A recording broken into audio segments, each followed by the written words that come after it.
Bye bye Pinarayi, അധിക്ഷേപം അനുഗ്രഹമായി Revanth Reddy. UDF അധികാരത്തിൽ വന്നാൽ ഒരു വർഷത്തിനുള്ളിൽ മെസ്സിയോ റൊണാൾഡോയോ കേരളത്തിലെത്തുമെന്ന് തെലങ്കാന മുഖ്യമന്ത്രി രേവന്ത് റെഡ്ഡി. കേരളത്തിൽ മെസ്സിയെ കൊണ്ടുവരുമെന്ന് സർക്കാർ പറഞ്ഞിട്ട് നടന്നില്ലെന്നും തെലങ്കാനയിൽ കൊണ്ടുവരാൻ തനിക്ക് സാധിച്ചെന്നും രേവന്ത് റെഡ്ഡി പറഞ്ഞു. തുടർന്നുള്ള കാലം കേരളത്തിനെ സഹായിക്കാൻ തെലങ്കാന സർക്കാർ ഉണ്ടാകുമെന്നും പിണറായി വിജയന്റെ സമയം കഴിഞ്ഞെന്നും അല്പം വിശ്രമിക്കൂ എന്നും അദ്ദേഹം പ്രതികരിച്ചു. പത്തനാപുരത്ത് നടന്ന റോഡ് ഷോയിലാണ് പ്രതികരണം.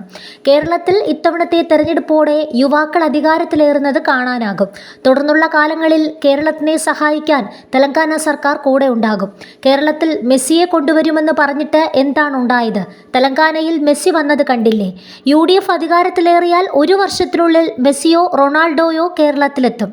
കേരളത്തിലെ യുവാക്കളുമായി ഫുട്ബോൾ കളിക്കും. ഇത് തൻ്റെ ഗ്യാരണ്ടിയാണ്, രേവന്ത് റെഡ്ഡി പറഞ്ഞു. പിണറായി വിജയന്റെ പ്രായത്തെ താൻ ബഹുമാനിക്കുന്നു. അദ്ദേഹം നടത്തിയതുപോലുള്ള പ്രതികരണങ്ങൾ നടത്താത്തത് കേരളത്തിലെ ജനങ്ങളോടുള്ള തൻ്റെ സ്നേഹം കൊണ്ട് മാത്രമാണ്. എന്താണ് മോദിയും പിണറായിയും തമ്മിലുള്ള ബന്ധമെന്ന് അദ്ദേഹം വ്യക്തമാക്കേണ്ടിയിരിക്കുന്നു. ആരെയാണ് പിണറായി മാതൃകയാക്കിയിരിക്കുന്നത്?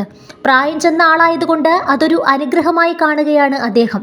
പക്ഷേ കേരളത്തിലെ ജനങ്ങളെയും സ്ത്രീകളെയും അപമാനിക്കാമെന്ന് കരുതരുത്, രേവന്ത് റെഡ്ഡി കൂട്ടിച്ചേർത്തു.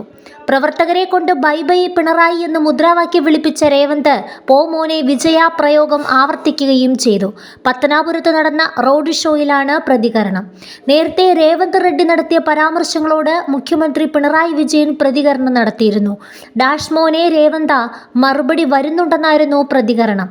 മുഖ്യമന്ത്രിയുടെ പരാമർശത്തിനെതിരെ പ്രതിപക്ഷ നേതാക്കൾ രൂക്ഷ വിമർശനവുമായി രംഗത്തെത്തുകയും ചെയ്തു.